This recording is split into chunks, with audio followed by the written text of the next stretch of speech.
আল্লাহ আইন করে দিয়েছেন রমাদানের 29 দিন কিংবা 30 দিন রোজা রাখবা, এটাই ফাইনাল। এরপরে কোনো কথা নাই। জোরে বলেন ঠিক কিনা? যারা সম্পদশালী হয়েছো, বছরান্তে 2.5% যাকাত দিবা, বিধানটা কার? এটাই ফাইনাল। এরপরে কোনো কথা আছে? তার মানে আল্লাহ আল্লাহ রাসূল যেটা দিয়েছে এটাই ফাইনাল, এটাই সর্বোৎকৃষ্ট।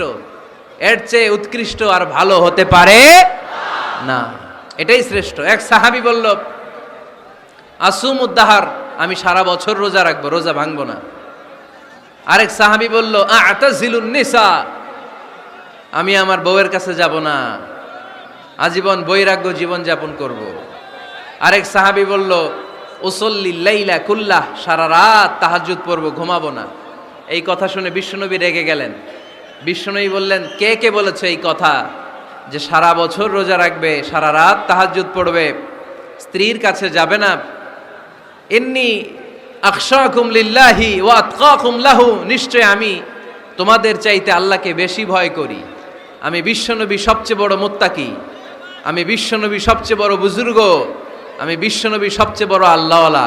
তো আমি এত বড় আল্লাহওয়ালা হয়ে আমি 11 জন স্ত্রী রেখেছি, আমি এত বড়